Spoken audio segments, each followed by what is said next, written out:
Eu moro em São José dos Campos, eu fiz questão de vir pessoalmente aqui em Sorocaba pela importância de eventos como esse. Foram 2 horas e meia de carro até chegar aqui. Infelizmente, eu gostaria de participar de todos os eventos desse estilo, mas infelizmente não é fisicamente possível. Olhando daqui de cima, eu vejo vocês todos de máscaras. Inclusive, foi me solicitado que, como um cachorro adestrado, eu colocasse essa focinheira em cima da minha cara também. Vocês conseguem perceber que, de um modo muito simbólico, essas máscaras não foram tornadas obrigatórias sobre os ouvidos de vocês?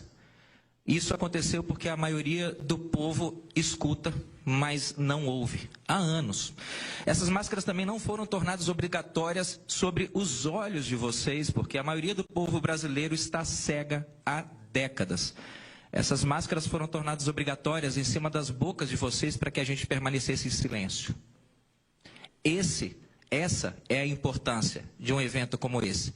Quebrar essa espiral ditatorial, tirânica, absurda, cruel, demoníaca de silêncio em que enfiaram a gente, a nossa família, as pessoas que a gente ama. Pediram que eu viesse aqui para poder falar sobre os efeitos colaterais das vacinas. Então, para não perder o tempo de vocês, valorizar o tempo de vocês que estão aqui, vamos falar da vacina contra a Covid, que foi mais estudada até aqui. Que todas as outras vacinas têm menos estudos realizados do que esta vacina específica, que é a vacina da Pfizer. A vacina da Pfizer, não estou pegando ela para bode expiatório, mas ela é a vacina que tem a maior quantidade de estudos até o momento. Então, ela serve como exemplo muito bom sobre o tipo e a qualidade dos estudos que estão sendo utilizados para que essas substâncias experimentais sejam inoculadas no organismo de vocês.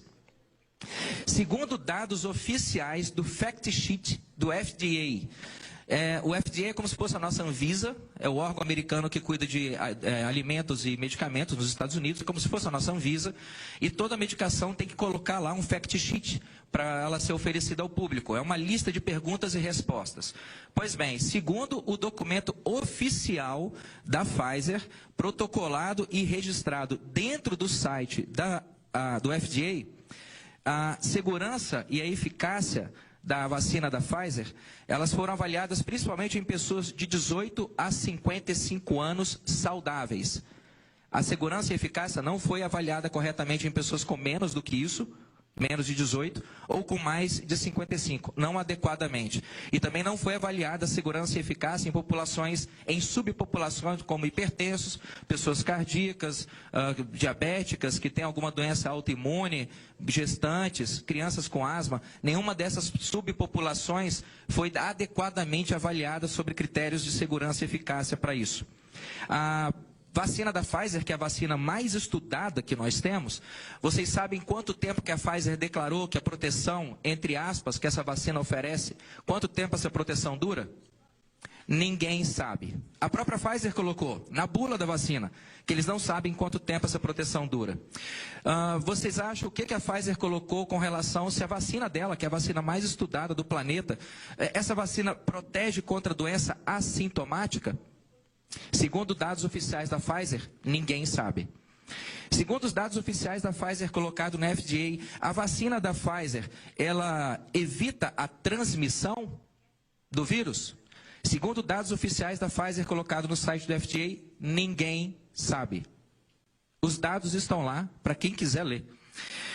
Pouquíssimos estudos de segurança foram feitos envolvendo gestantes e pouquíssimos estudos de segurança e eficácia foram realizados em pessoas com mais de 65 anos de idade. É curioso porque as pessoas com mais de 65 anos de idade representam mais de 80% dos óbitos por Covid. Se nós queremos evitar a mortandade causada pelo vírus, que ela existe, não é tão grande quanto a mídia vende para vocês, mas essa mortandade existe, a gente deveria priorizar justamente o grupo de maior risco, que são idosos, não crianças e adolescentes. Os idosos respondem, maior de 65 anos, mais de 80% dos óbitos pela doença em muitos países. Crianças e adolescentes, me acompanha com a mãozinha aí para vocês poderem contar o zero. Crianças e adolescentes representam por 0,002 a 0,0007% das mortes por Covid. Exatamente porque a gente quer enfiar essa vacina nas crianças, mas não fez estudo adequado na população mais idosa. Segundo os dados da própria Pfizer, a vacina mais estudada do mundo, A avaliação da dose de segurança da vacina, ela foi realizada em 318 pacientes com idade acima de 18 anos e acompanhados por apenas 2 meses. É assim que você avalia a segurança de uma vacina que você quer aplicar em 8 bilhões de seres humanos, vacinando 318 pessoas com mais de 18 anos e acompanhando eles durante 60 dias? Bom, eu não considero isso uma avaliação adequada de segurança e eficácia. Para completar, segundo os dados oficiais da Pfizer, cadastrados no FDA americano, quantas doses da vacina são necessárias? Quantas doses de reforço são necessárias para que você produza imunidade? Ninguém sabe. Essas vacinas contra a Covid, elas são tão experimentais, que a gente não sabe nem quantas doses são necessárias. Se você não sabe nem quantas doses do remédio são necessárias e nem qual é a posologia daquele remédio, os efeitos colaterais que aquele remédio pode causar no curto, médio e longo prazo, eu não chamo isso de remédio, eu chamo isso de experimento. E estão querendo colocar vocês, seus filhos e seus pais no meio desse experimento. A autorização para uso da vacina da Pfizer em adolescentes a partir de 12 anos de idade, ela foi emitida após o estudo de fase 1 e 2, considerando que vacinas para segurança são 4 estágios. Eles fizeram avaliação de 2 estágios em 1.131 adolescentes que foram acompanhados durante 2 meses. Sério, a gente vai pegar um estudo de 1.131 adolescentes e vamos vacinar 69 milhões de crianças e adolescentes no país com essa substância experimental? O Brasil tem mais crianças e adolescentes que o Reino Unido inteiro tem de gente. E a gente vai vacinar nossas crianças e adolescentes a partir de um estudo de 1.131 adolescentes que foram acompanhados apenas durante 2 meses. Como é que faz? Eu vacino meu filho adolescente, se ele der problema depois de 2 meses eu mando ele para a Pfizer? É assim que vai funcionar? Ou mando para o Ministério da Saúde? Ou mando para o raio que o parta? Bom, durante 2 meses a Pfizer garante, depois de 2 meses, lá garantia é ninguém, né? Apesar da autorização do uso de combinações de vacinas, eu tenho visto isso direto, os famosos gourmets de vacina, acho que vocês já viram. Me dá aí 2 Coronavac, uma Pfizer e uma Moderna para poder levar para casa, ou uma AstraZeneca em embalagem de viagem. As pessoas estão fazendo gourmetização de vacina. Certo? Isso aí não é para você ficar degustando, isso é uma coisa muito séria.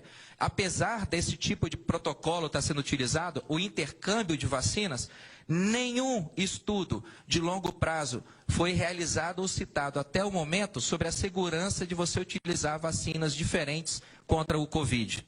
Você está fazendo isso por sua própria conta e risco.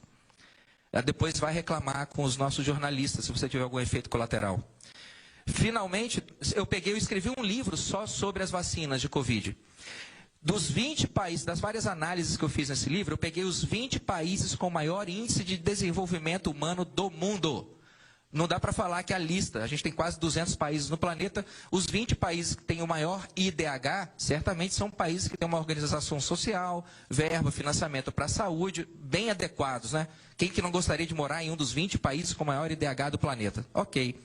Eu fui lá e peguei os 20 países com o maior IDH do mundo e comparei a taxa de mortalidade de Covid deles desse ano, 2021, comparada às taxas do ano passado, a média da taxa desse ano, comparada à média da taxa do ano passado. Sendo que ano passado eles não tinham vacina, esse ano eles têm vacina. O que você esperaria? Bom, como ano passado, esses 20 países extremamente organizados não tinham a vacina, eles devem ter tido um índice de mortalidade bem grande, agora com a vacina ela está bem menor, não é? Não. Em 60% desses países, a mortalidade por Covid aumentou. Em alguns deles, até em 1.600%. Justamente depois do início das vacinas, da imunização, põe um aspas bem grande nisso, da imunização em massa. Só em 2 países dos 20, só 2 apresentaram uma redução, Suécia e Estados Unidos. Bom, a Suécia vem lidando com essa pandemia de um jeito bem diferente do resto do planeta desde o início dela, lá em março de 2020. A conclusão que eu chego é muito estranho uma vacina que foi feita para proteger as pessoas de morrer por um vírus, de repente, você ter os países mais desenvolvidos do mundo com 60% do aumento da taxa de mortalidade pelo vírus após o início da inoculação dessas substâncias experimentais aí. Com tantas dúvidas sobre segurança e eficácia, determinar a inoculação dessas substâncias experimentais é um erro imperdoável. Principalmente quando a gente pretende incluir crianças e adolescentes nessa desgraceira. Se você é proibido de questionar, não há ciência mas idolatria. Não há justiça, o que há é truculência. Se você é proibido de questionar, você não tem uma democracia, você tem uma ditadura. Algumas pessoas procuram cancelar vocês, porque vocês tentam espalhar esse tipo de questionamento. O meu conselho para vocês, a luz só incomoda quem vive na escuridão, e a verdade só incomoda quem passou a vida inteira chafurdando num pântano de mentiras. Não se calem. Essa espiral do silêncio que as pessoas criaram, a dita ciência criou, o hashtag Fica em Casa, essa espiral do silêncio se tornou como se fosse um deus de neon ao qual nós submetemos colocando nossas vidas, as vidas dos nossos pais e a vida dos nossos filhos em risco.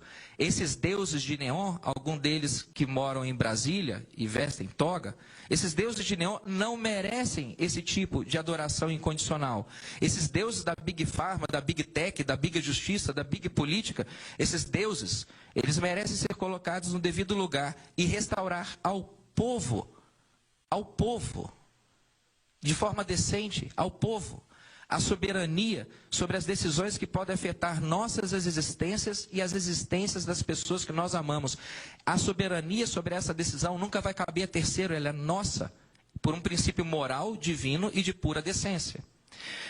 Eu peço que vocês não se enganem, finalizando, a gente não está aqui, todos vocês aí que estão segurando cartazes e as pessoas que estão acompanhando a gente nas redes sociais, os vereadores que convocaram essa audiência, a gente não está lutando para evitar que uma tirania socialista se implante no Brasil. A gente está lutando para se livrar da tirania socialista que vem assolando nós brasileiros há tempo demais. Obrigado.